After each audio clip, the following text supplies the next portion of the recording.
we go. Sweet. And I remembered to record. Aha. Alrighty. Good morning, Vietnam. Let's see. Yeah, I had my first vaccine yesterday. All good so far. Knock wood. All good. Yeah, no, it's just a vaccine, Harrison. Quit that. Quit and quit.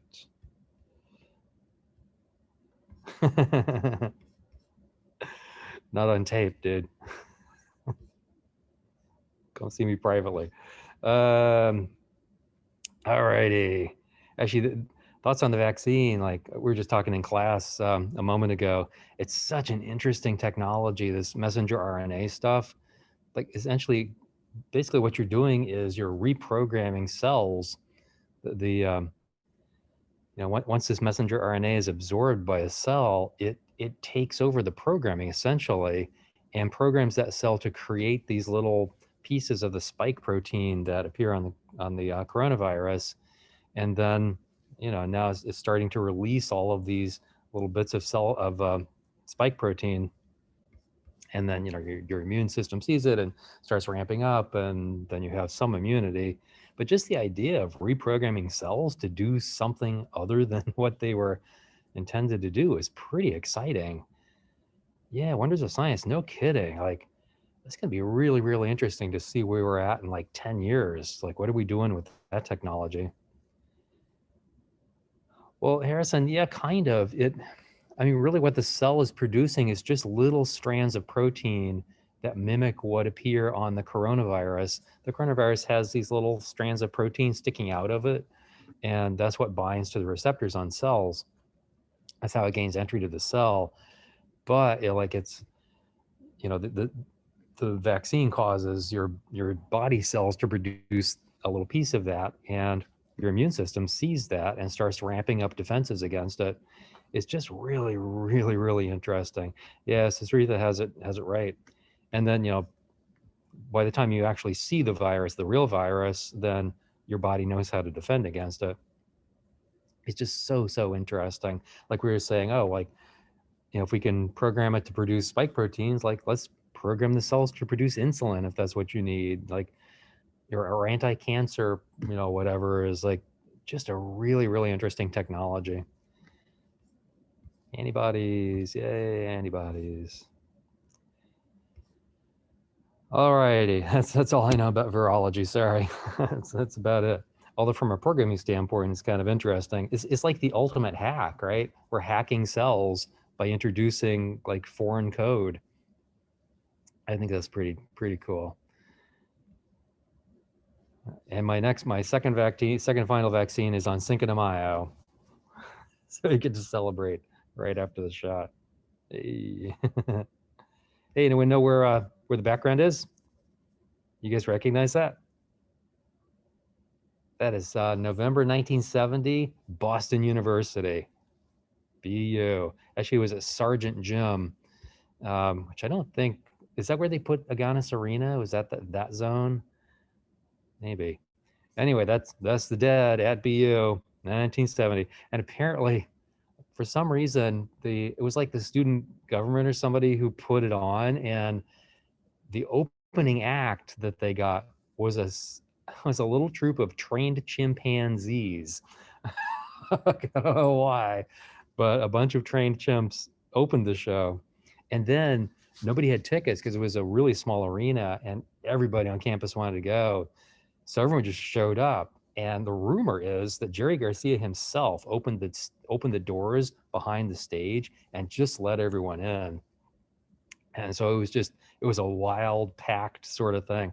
I of course wasn't there, but man, I wish I was. Yeah, it was all BC stuff. What, Harrison? BC students were the opening act. Nice. You guys are brutal. Let's see. I know I'm just playing with this. It's a side effect of the vaccine. What are we talking about today? So we're talking about caching strategies. So for today, there's no slides today. I just want to like talk a little bit about caching and show you a little bit of Mongo acting as a cache and also Redis acting as a cache. So those are two database technologies. Mongo we looked at briefly um, uh, a couple weeks ago, and Redis you haven't seen yet, I don't think. But I just wanted to like talk generally about how we use caches in this sort of application, and then we'll take a quick look at some code so you can sort of see how it works. Nothing fancy today. I didn't want to plan anything big in case I wasn't feeling well. All right, so let's talk caching in general. So the idea behind caching in an application like this is that a network call is really, really expensive. It just takes a lot of time to go out to the network and pull back some data from some API. And on top of that, there's going to be some processing time on the server side, our server side, the app side. It's got to parse out whatever came back from the network call. If you have to do that a lot, like if traffic starts to ramp up, like the load increases on your application and you're spending so much time out on the network, the user experience is going to be really bad. People are just gonna have to wait while stuff shows up. So that's not cool. I mean, it's really, caching is the same everywhere, right? Caching happens when we have some slow resource that returns data that doesn't change all that often. And because it doesn't change, we can store it locally and avoid the trip out to the network or to that resource. It takes time. I mean, like in 210, we're talking about instructions being executed by a CPU. Like, it takes a lot of time to go and fetch an instruction from memory. Like, it'd be much better if those instructions were in a cache somewhere. And sure enough, that's how operating systems work. They cache as many instructions as they possibly can. So this whole notion is pretty universal across computing. Well, actually, like even in non-computing, right? It's like, when I went to the store yesterday and bought some beer, and it's a big deal. Like, you gotta leave the house and mask up, and the whole sanitizer thing, and it's just a pain. Like, I basically have been locked down for a year. I rarely go out. I just started to just poke my nose out a little bit, and it's a big deal to go to the store and buy some beer. And so while I was there, I said, oh, you know what? Like, I know I like Allagash, Northern Sky. They have a great stout. Actually, I like a lot of Allagash products, but they have a really great stout. It's like, I was going to to come in a 4-pack. I'll buy a 4-pack. But it's like, you know what? If I buy 3 of them, like, that'll buy me some time because I won't have to make that long trip over to the store and mask up and wash up and all that stuff. So I'm basically caching beer in my basement. But it's exactly the same idea as in computing. It's just something that takes a long time, and we want to avoid that long trip. And so we cache it locally. So the technique typically is actually the same way as I treat beer, right? So it's like, oh man, I really want a stout. Open the refrigerator and see if I've got one. And if I don't have one, I'm going to have to go to the store and get some. If I do have it, just take it out of the fridge. I mean, that's exactly what we're going to do in the applications too. When somebody asks for data, look to see if we've got the data stored locally. And if we don't, we're going to have to go out to the network and get it. But if we do, like, we can just serve it right up. Now, the risk is that, let's say I open my refrigerator and I do have a beer in the fridge, but then I look at the expiration date and it's really old. Well, now what do I have to do? I can't really use that beer. Of course I would, but like, I can't use the beer because the expiration date is past, right? It's stale. It could be stale. So what am I going to do? I'm going to take the old beer that I found, throw it away, and then go to the store and get some fresh beer. But while I'm there, I'm probably going to get some extras and start the whole process over again. It's the same thing with data. It's actually a little harder with data because once I find something in my local cache, I have to figure out, like, is this stale or not? Has the data changed out on the network or the database or wherever it is we're getting the data from? So there has to be some method of figuring out whether or not the data is stale. If it's a database, actually there are 2 ways, or like 2 realms, I guess we'll talk about. One is a database. Most databases have a feature where you can send a query to the database, and it will tell you whether or not the data has changed. It's a really fast query. So let's say I have a really expensive database call. It's going to take a lot of processing to generate that data on the database side. Well, I can make the query and just say, hey, has it changed? And the database will tell us, oh no, cool, it's all cool. It's the same as it was. And that's our indication that it's safe to use the stuff that's in the cache. Same with the network. If we're using an HTTP-based API, there's a code that comes back. What the devil is it? It's in the header on the HTTP response. It is, let me go find it. It's essentially a timestamp on the HTTP response that tells us whether something, actually there are two ways. The first is the header approach that tells us, sort of a timestamp sort of thing, and we can compare it with what we've got. The other is there's an HTTP response code that tells us that the page itself hasn't changed. Response code. So for example, MDN is always a great place to go. And by the way, if you're using DuckDuckGo as your search engine, you can use a bang for that. So DuckDuckGo lets you do things like !MDN HTTP status code, or !A to go to Amazon or whatever. It'll just take you right to the page, which I think is pretty neat. All right, so it is information responses. Let's see, success, created, accepted, reset. I'm looking for it. It's not a 208, it's a 300, I thought. Here it is, the 304 code. No need to retransmit the resource because it hasn't changed. So when you make an API call, for example, an HTTP API call, you can check the status code coming back. That status code is going to be present on every single response.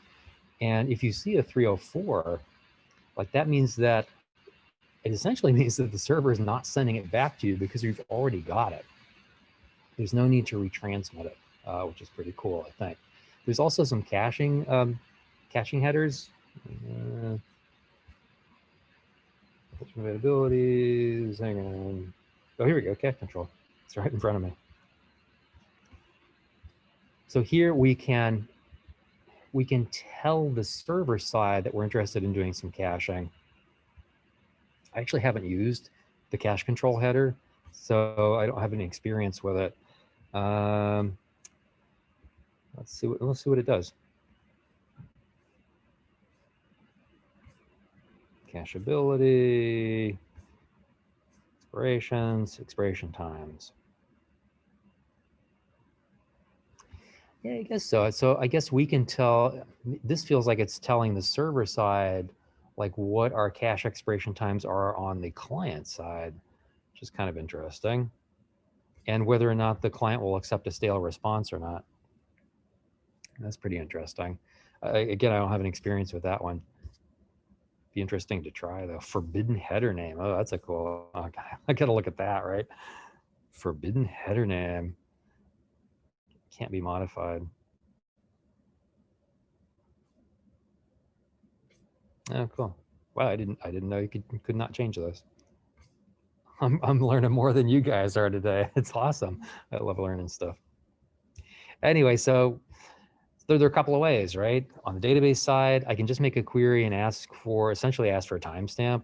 And the same on the HTTP side, I'm going to get data back from the server that has timestamp information on it, or cache control information on it. So I can like finesse that, right? I can tell the server, yes, send it anyway. Maybe I've flushed the cache and I need to reload it. Flushing the cache just means you're emptying out the cache. Maybe I have a shorter cache expiration time on my side, on the application side, than the server side does. Maybe the server caches it for a day and I want to cache it for an hour. So I can just say, yeah, I know it's going to be the same, but still send it. So there's a lot of control over that. For some reason, it just popped in my head a cache that we used. It was actually a really interesting performance problem. I was working on an application that priced out foreign exchange transactions. Foreign currency exchange transactions are, they're in all sorts of different currencies, and they're done all over the world. So you have to normalize them back to, we were normalizing them to US dollars, but we needed to know the exchange rates as they were happening. And so I was the architect, and I built this fairly nice system, I thought, to cache all these responses. We found a web service that would give us current foreign exchange rates for a given currency pair. And anytime that we saw data coming into the system where it was an exchange, it's like, oh, cool. So we need the exchange rates. Let's go ahead and hit that web service, get the exchange rate back, and then we can go ahead and price out that transaction. So, I mean, it looked great on paper, and we got pretty far into the project, and I started doing some testing on it, some load testing, and man, it was slowing down like crazy. And it was the call out to get the foreign exchange rates. Well, the problem was that I figured that those rates change, constantly, right? Because currencies fluctuate all the time. And so it was a real puzzle. And I worked pretty hard on a caching strategy for it, but it just wasn't working out. And finally, I went to the business and talked to them because, they're the domain experts. And I explained my problems. Like, look, like we need to price out these transactions, but it's a really expensive call to get these rates. Like, do you guys know of any other place that I can get the exchange rates? And they looked at me and they said, wait a minute, you're getting the rates on every single transaction? I said, yeah, of course. Like, I need to know what the current rate is. And they said, well, those rates are set in the morning and they don't change. And then they're set again the next morning by some government agency. I don't know who sets those rates, or banks or somebody. I'm like, oh, you got to be kidding me. And so then that was an easy fix, right? Like, I dumped all the caching stuff I'd done earlier. And in the morning, prior to market open, it's like 9 o'clock in the morning, we go and get the rates, cache them in memory, and then just use the same rate all day long. And then the next morning, 9 o'clock, go get the new rates, bring them back, and so on. So that was a really long, like a long piece of data. It had an expiration time of almost 24 hours. You gotta like, I guess it's an example of like, you just don't know everything. Like, I thought I was pretty cool, and I'm the big architect in the Brooks Brothers suit, and we're drawing the big diagrams on the wall, and there was a piece of data that I just didn't know, and I very confidently just charged on ahead, not knowing that, and it turned out to be completely wrong. It happens. It happens all the time. Uh, bup, bup, bup. Anyway, so all of that to say, caching strategies, like the first thing you need to ask really is, what's the nature of the data that we're caching? Does it change really rapidly?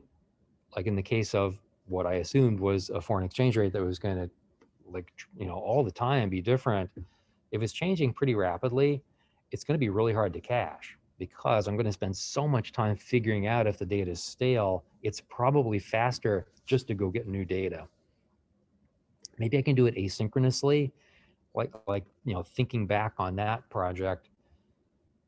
I didn't go there, but I could have done like an asynchronous thread or a separate process that just went out, and instead of doing it on every transaction, I could have gone out like every minute or every 5 minutes or something, grab the rates, pull them back, cache them for a minute or 5 minutes, just to avoid the trips on every single transaction. All right, so that's kind of the goal here, is we're trying to avoid expensive operations by saving data that doesn't change rapidly. And then we'll have to figure out at some point, like, has it changed on the other side or not? I think the simplest way is just to time out your cache on the application side.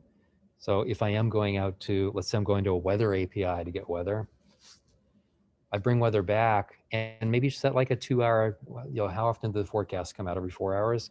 So set like a 5-hour timer on it, or a 3-hour timer, so that periodically it'll go out and fetch the new forecast for me, but do that separately from the rest of the application. That's just sort of a cache thread that's happening. And that way I always have current data on the application side.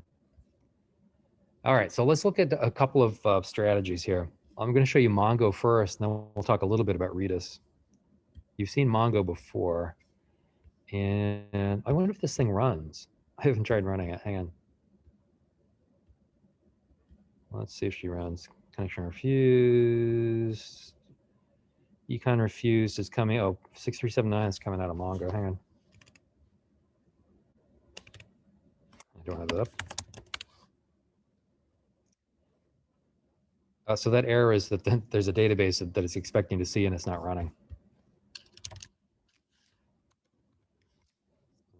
Let's just do an export.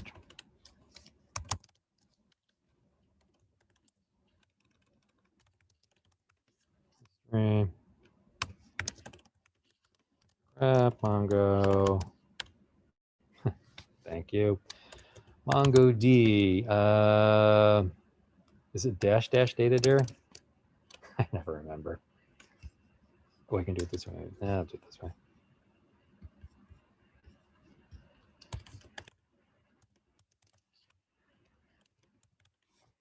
There's a switch, and I never can remember what the switch is. It's dash DB path.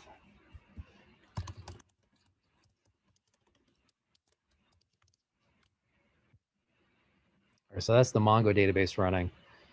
Waiting for a connection, so it's all good. Now let's see if we can connect over here.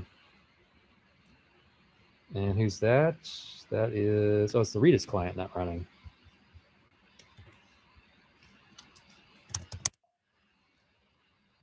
Redis server.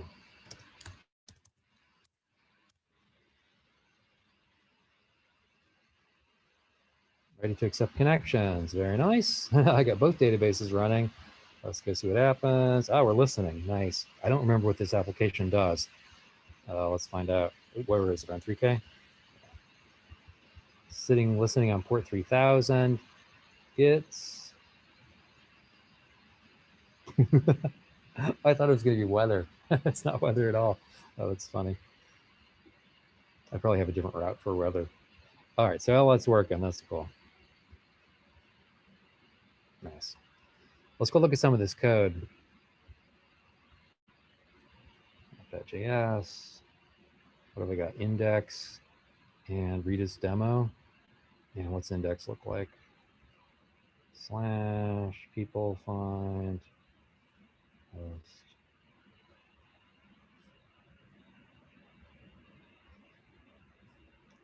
That's a get.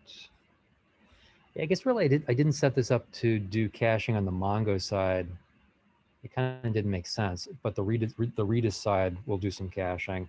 If you're going to cache in Mongo or any non-relational database or a relational database, which is probably worse, Mongo is pretty heavy for this. Like, there's a lot of layers of abstraction in Mongo, and it might not make sense to use MongoDB as a cache. Like here, this stuff is just, this is just a straight database lookup. So there's a database sitting out here somewhere that's got, it's got a bunch of data on individuals in it, you know, sort of that contact card sort of application. That's why the data looks like this. Who are they? What's their department and so on.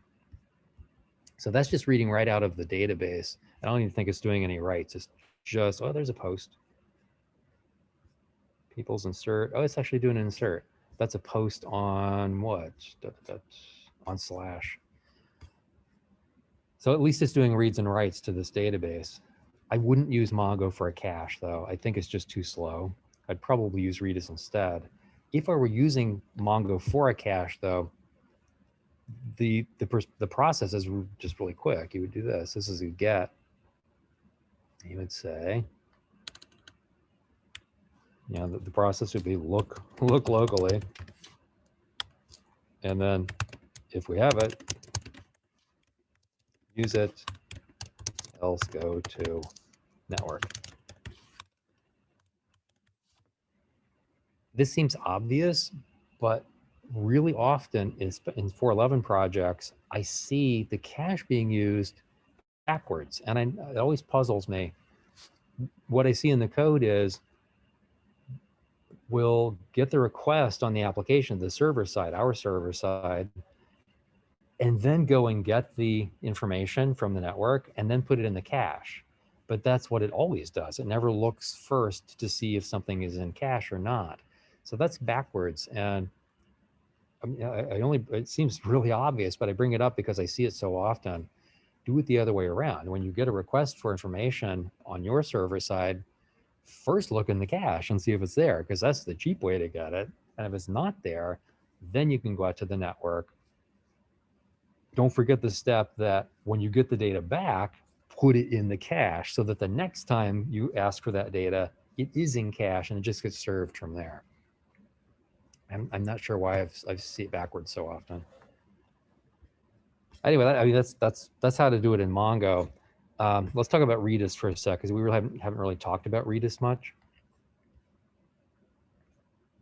And actually, before I do that, let me because I just saw this Mongo connection thing. Let me just mention that as well.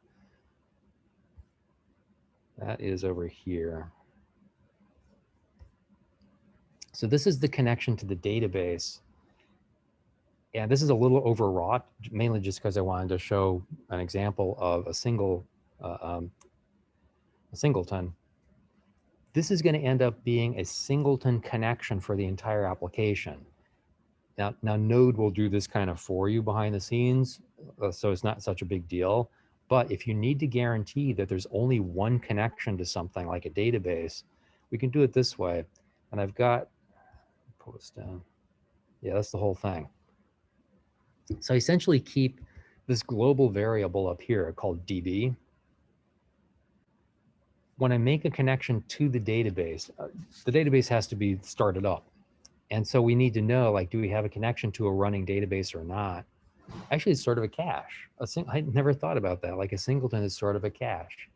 And the idea behind a singleton is that it's a situation where you have to guarantee that you only have one of something.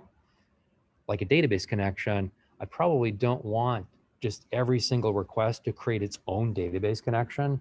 At some point, as load increased, that would become chaos. I would just have too many connections going into that database, and there's probably a maximum number of connects that it'll accept. And so I'd probably run into that pretty quickly. So instead, what I can do is guarantee that I only have a single connection and all requests are going to go through that single connection. That's happening here. So we start out with this database DB variable null, meaning no connection essentially. And then when I call get DB, like over here, where's my get DB? Probably over here in app.js. Where did I put it? Zero results. Can I look everywhere? No, please. Let me go see where it's used.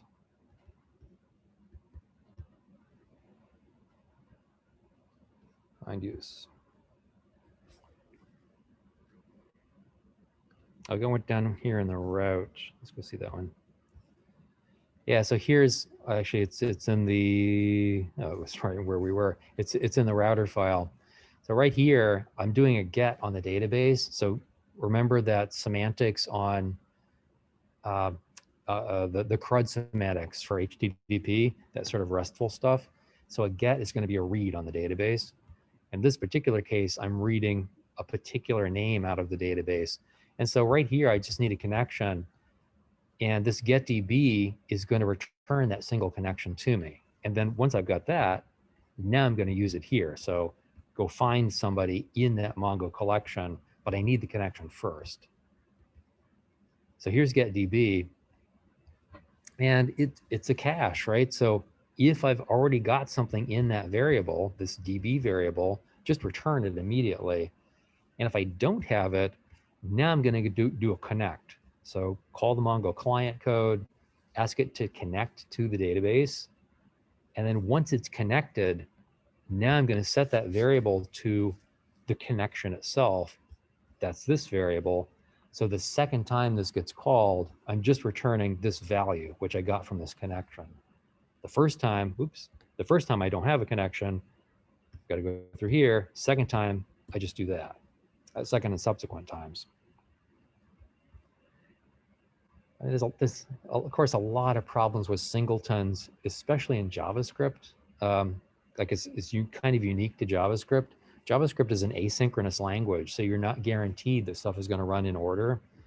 So it's possible that, like, I might hit this, or I might hit like that if statement, and then just before the return, something else, some other line of code starts running, and which is also calling this. I might end up with a couple of these where it's going to make a connection because it doesn't see that DB has no value yet.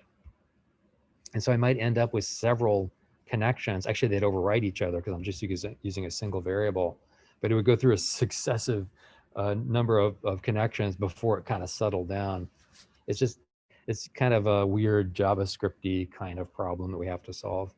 But this is how we would do it in any other language. And actually, this works pretty well in JavaScript. JavaScript itself will do some caching for these connections for me. As I said, I just wanted to demo the code here just to show what they look like. But this shape is really common, not just for databases, but anything where you need a single connection to something. And normally, if I'm in a language, like C or something, I'm going to be setting up bounds around this request, this stuff. I don't want that to run more than once. And that'll be a critical section in this code. I don't know if you've talked about critical sections in your courses yet or not.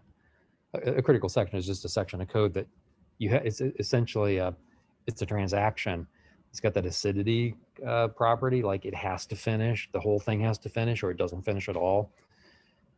So we'd mark it that way in C. I don't think there's a way to mark it in JavaScript. It must be. All right, anyway, so that's the connection piece of it.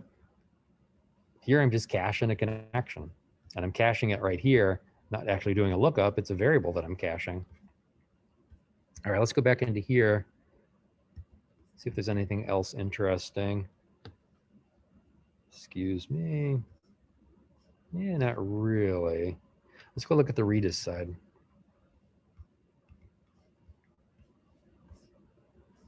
Perfect. All right, here's the Redis side of this. Excuse me, it must be the vaccine. So Redis is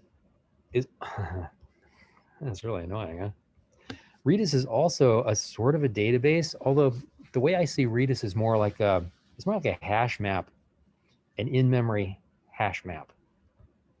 It really isn't used for like really durable storage. In fact, Redis, I don't think out of the box, I don't think Redis will write back to disk at all. It's entirely in memory, which means like I'm not going to store anything crucial in Redis. I'm not going to really treat it as a database. I guess I could, but it's not really built for that. Redis is really built for really, really quick lookups of data. In this case, we're going to store data that's brought back from an API, but you can store anything in it, like user inputs. You can store the state of your functions as they're running and so on. If you're manipulating data in some way, maybe you're doing some modeling, those can all be in Redis for just for the quick lookups. All right, so here's the cache. This is the cache operation using Redis. And Redis itself, it's really, really, really simple. Let's go take a quick look at some of the commands. This is command reference. It's mainly connections, keys, lists. Let's see what that looks like. It's really lists. Connections, hashes, keys.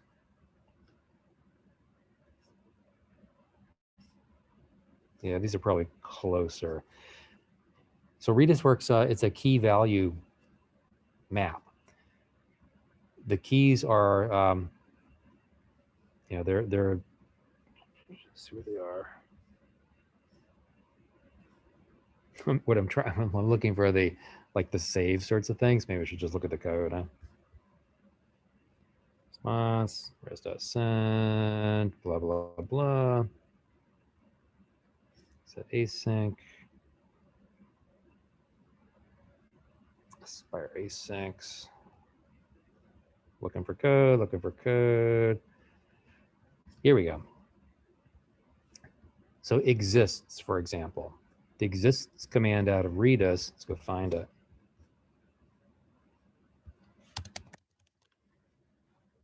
Exists just tells us if a key exists or not.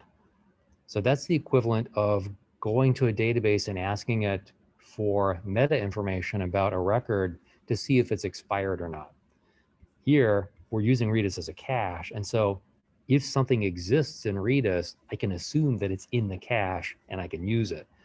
Typically, when we're using Redis, when we invalidate that cache entry, we're just going to delete it. So there should be a delete in here somewhere. Del. Delete the key. And set is used for like wait. Where is set?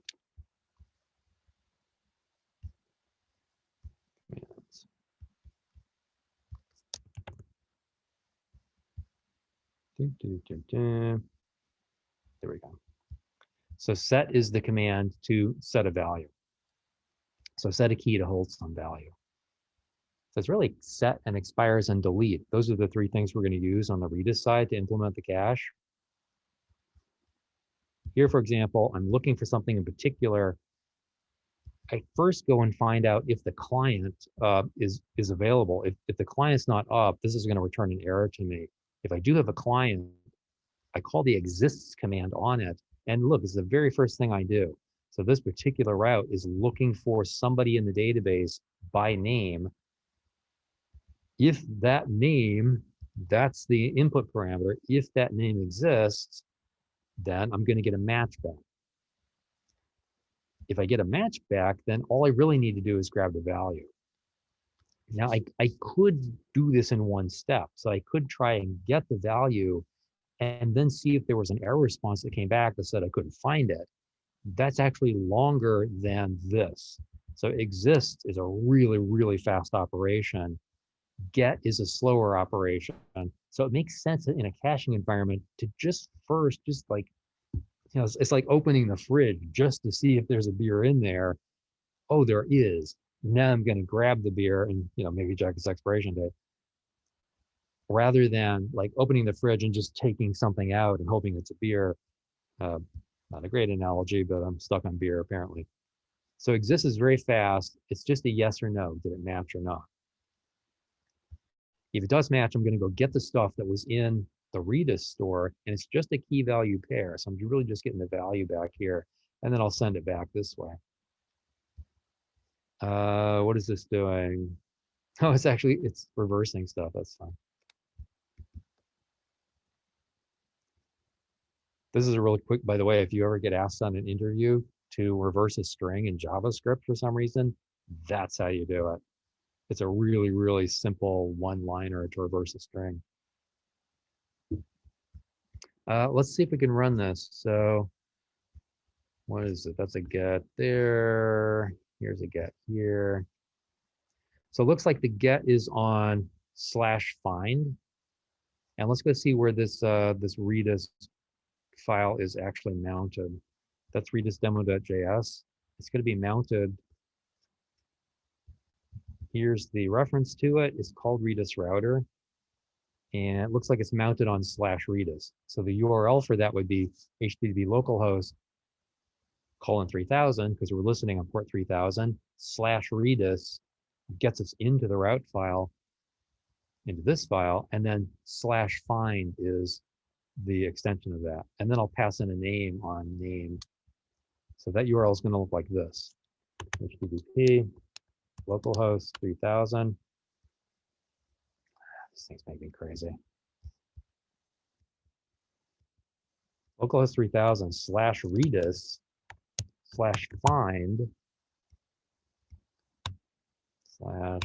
/find and then the parameter is part of the URL itself. So this construct this is express.js, the router for Node. This contract with the colon here says this is a named parameter coming in. So if you see /find /something, that something is going to be stored in a local variable called name. So if I said, /find /Carl, the value of name would be Carl. And then I can go look at it here. So it's going to pick it right off the request object. So let's just make up a name. /find / looks like I did Edward once. We'll do Edward again. Let's put some breakpoints in here to see when it stops. And I need to stop that, unfortunately. We'll stop that. We'll put a breakpoint in right here so we can see how this is going to flow. Debug, please. Nice. /find / maybe Frank. All right, here we go. We should hit a breakpoint when we hit this. There's our break. So we just hit that route, and you can see the name parameter request.params.name has Frank on it. And I'm just going to set a local variable name with that value. Now we're going to go and see if that key exists in the Redis database. It shouldn't, because I just sort of made it up. BIP. It doesn't. And so now we're going to go, oh, actually, it looks like it did.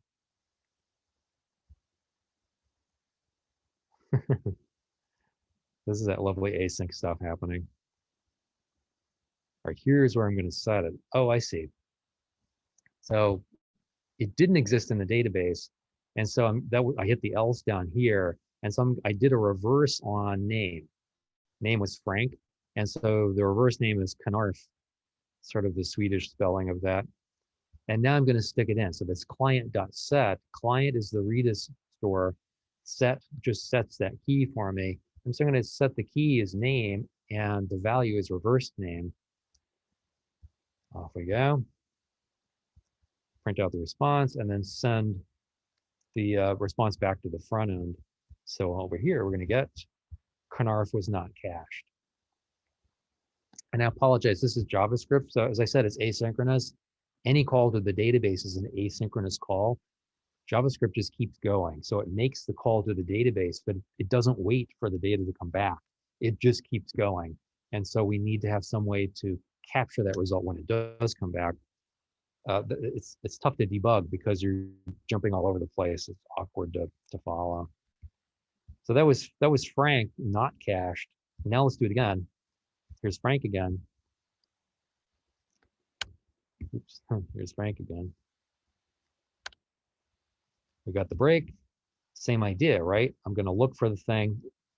You know, if it exists in the database. Unfortunately, that's an async call. I'm going to go find it now. So client exists, return, it should have returned a true to me. Now I'm going to go grab it with the client.get. We are in client.get. Log the response and send it back to the front end. That res.send just sends the response to the front end. And so on the front end, we get Knarf is cached. And now every time we do Frank, let me just turn off debugging. Every time we do Frank, now Frank is going to get cached. So cached, cached. Let's try Edna. Edna's not cached, but now Edna will be cached, like that. Now what I don't do here is expire anything. Oops. I'm not expiring anything here, and I should. In Redis, you can set the expiration time really simply. Actually, well, let's just, we'll do that. We'll set it, and then you can see that it falls out of the cache. Let's go find out what the command is. Redis cache expire. Expire. Samples. So see this, I'm going to do a set. This is equivalent to the set command that we did in JavaScript. And then I can do an expire. That expire says, that's in seconds, how many seconds is this thing going to live? So let's go do that. Expire volume. So the way we'll do it is when we do the insert,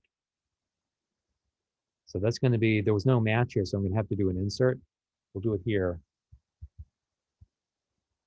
It's this client.set right there. And now, isn't there a way to do that right on the, I think there's a way to do it on the set itself. And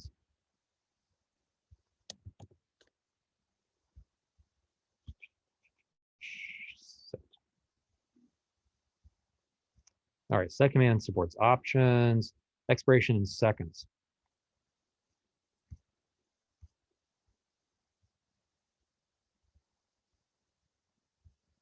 Expire in 60. So we're gonna have to do that over here. Set name, reverse name. Is there an option for this?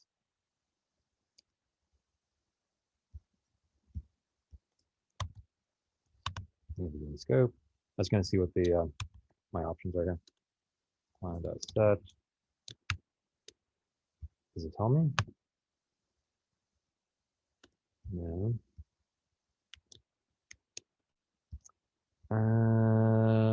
Let's do it this way. So let's go out to npm.js.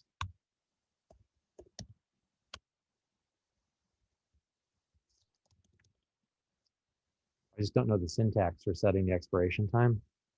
Set match. So we're going to go find it. And there should be a homepage for this. There is. Cool. Usage, create client, set key value, use print, find expire.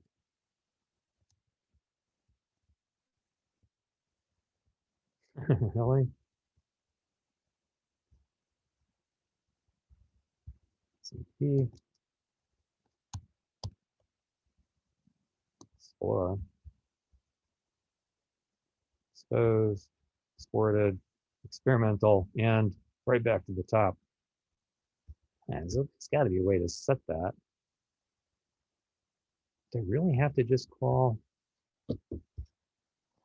client.get, client.set, client dot? Well, that's too bad. We should rewrite that so that it does an expiration time for us. How about client dot expire?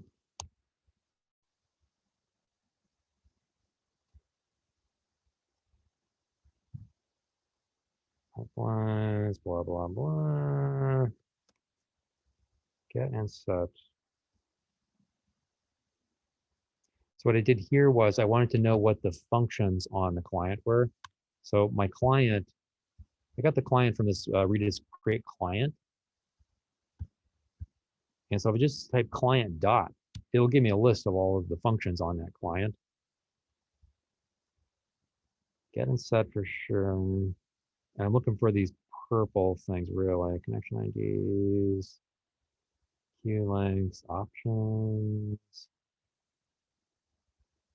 Selected DB, subscription set. Well, let's look it up this way. now I'm like, come on, they've got to do this. We need node Redis set expiration time.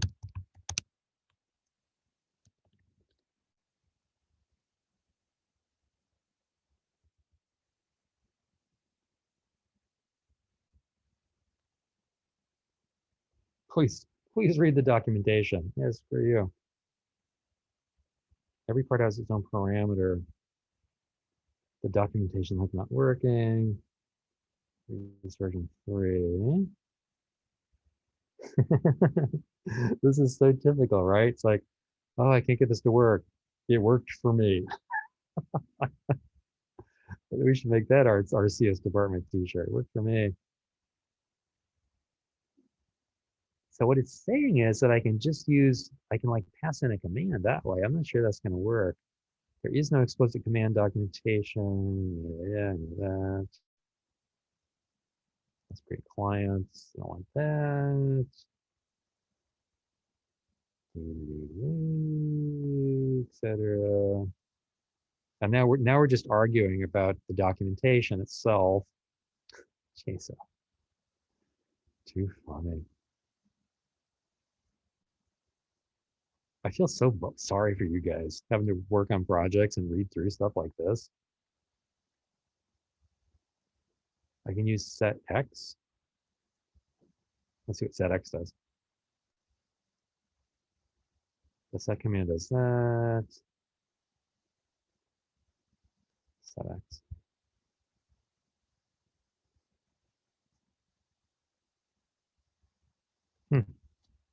Let's try this. Let's do on the set. Let's just give it that. Somebody said we could do this.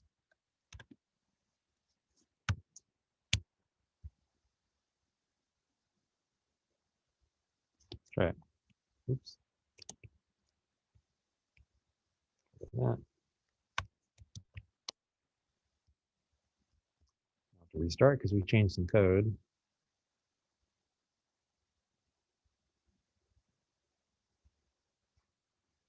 Let's run it. All right, let's go back here. And Redis is still running. So Edna's going to be in there. I was going to do Bob, but Bob reverses with Bob, huh? How about Eric? Okay, so Eric is not cached. Now Eric is cached, and let's wait 5 seconds. Has it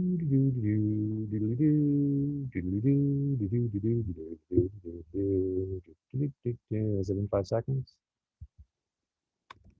All right, let's try Eric again. Ah, Eric not cached. So see what happened? Actually, that's good because it's nice to know what that syntax looks like. So this is what makes Redis such a nice way to cache information. When I insert it into the data set, I can set the expiration time immediately. So that example of, fetching the weather every couple of hours instead of every single time. When I inserted the weather, I'm going to get weather back from my API, insert it into my Redis cache, and then set the expiration time to be something like 120 minutes or something, so that for 2 hours, I'm going to serve out of the Redis cache. After 2 hours, it's automatically going to be purged from that cache. Now I get an invalid bit set on it, and I've got to go back to the HTTP API. But just this one feature saves us a ton of code. If I were to do this in Mongo, Mongo doesn't really have this notion. And so I would have to, in Mongo, do the insert, put a timestamp on it, and then check the timestamp every time I touched it in Mongo to see if 120 minutes had expired. And if it had, purge it from the cache and go get fresh data. Redis does it for us automatically. So there's no reason to, no real reason to use Mongo as a cache when Redis just does it so cleanly. What's this? Let's read this as client.expire. Oh, interesting. So client though, let me see. Nothing like clicking random links that your students send you. Client.expire, huh? So you can set a time value using the expire right on the insert. Client.get, et cetera, et cetera.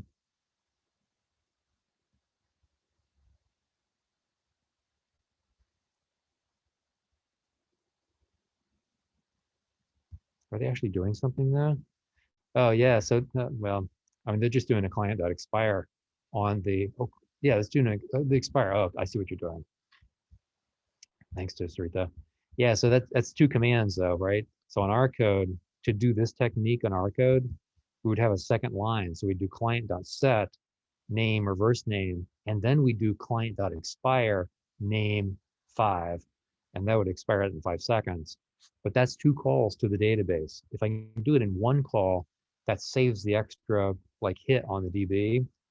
And especially in JavaScript, because those are going to be asynchronous calls. In other words, we don't know when it's going to come back. Like there's some stacks involved, there's a second thread that gets involved. And so that second call just to call expire on that particular key would end up being pretty expensive. So if I'm concerned about performance, and I always am in web applications because I don't know how far I'm gonna have to scale them. Maybe it gets really popular, right? So if I were really worried about performance, I would do it this way just on one line to avoid the second call to the database. In general, like when you're doing applications like this, you're always trying to avoid work. That's pretty typical of students, right? But you're always trying to avoid extra work. Like that, the extra work would be the second hit on the Redis cache to set an expiration time. That's actually going to take a lot of time to do versus doing it this way with one call. That's just one hit. It's going to take some time, but not twice as much time as if I were going to do an expire, client.expire.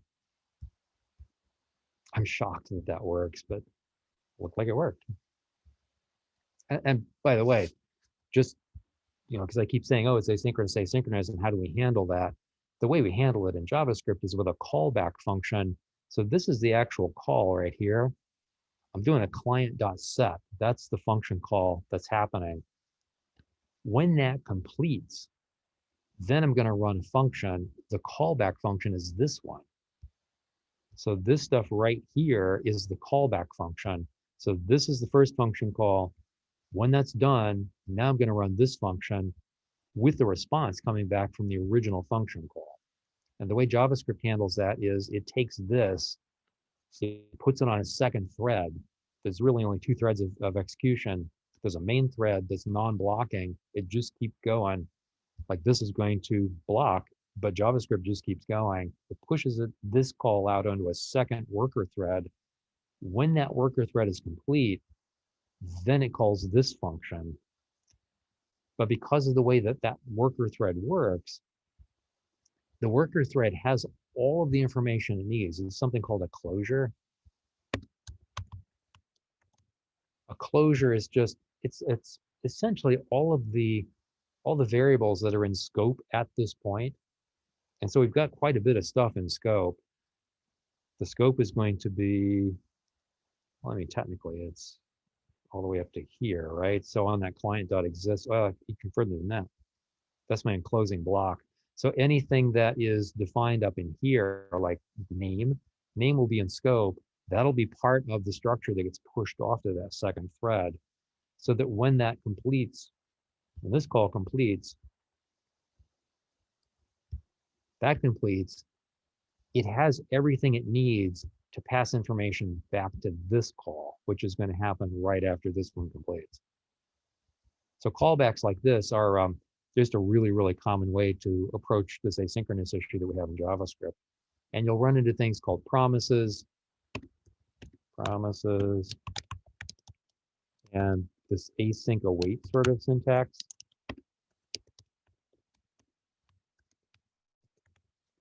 All of them are there to manage this asynchronicity in JavaScript. Actually, there's probably some async await over here. Yeah, like here. Here I'm saying, hey, I'm going to go call Mongo. Await says, I recognize that this is an asynchronous call to the database. It's going to take some time. I want to be able to use the data, the results that come back. I want to take that and then send it back to the client. Normally, this would be something that was asynchronous. So if I said results equals this, and then I tried to use results down here, like if I tried to do this, res.send results. If I tried to do that, and I didn't have this, so I call the database here, expecting to have the value come back in results, but this thing is going to block. That whole thing blocks. It goes on that second worker thread, but JavaScript just keeps going. And so it would make this call, it would run that line of code, it would immediately run this line of code. And it's pretty likely that this would not be available yet. So that would actually, it wouldn't fail, it would just send that junk because there's nothing in results yet. So instead, in JavaScript, you have to say await. That's one way to do it. Now when I do that, this works just fine because now JavaScript is going to recognize it's an async call, wait until results is available, and now when results is available, do this. It's really just syntactic sugar. It's still using a callback behind the scenes, but it looks a lot cleaner. This await, async await stuff is really clean in JavaScript. Get rid of that. So it's not run. Say oops, do that. Sweet. All right. What else can I talk to you about? Any questions about this? I know it's kind of a weird little just tromping through some code. Anything pop out that you want to talk about in here? Let's see if there's anything interesting in this file. I don't think so. Oh, here we're doing weather.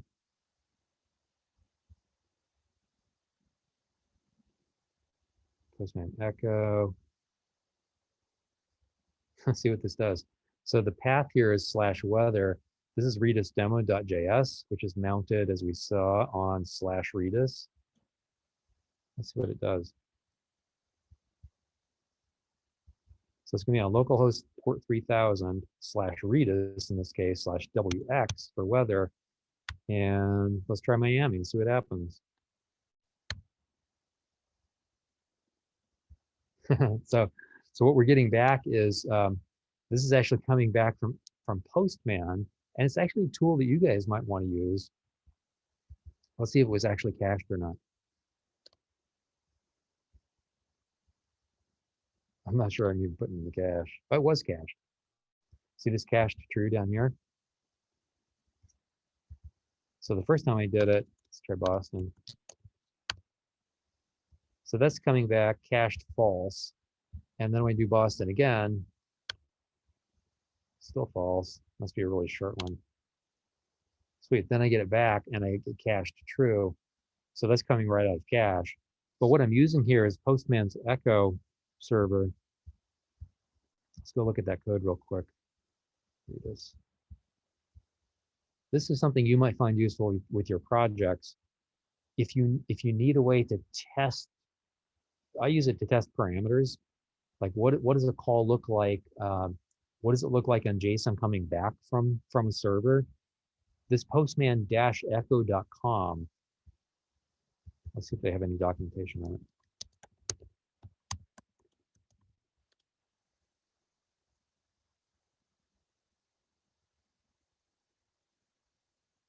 Yes or no?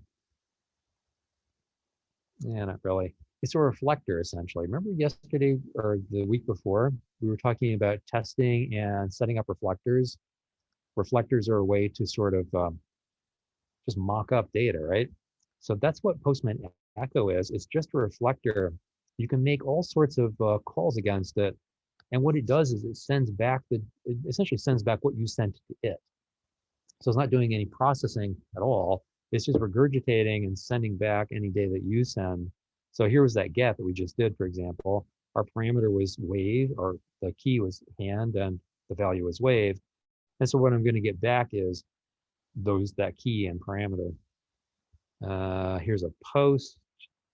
So on the post side, I can send parameters as if they were sent from a form.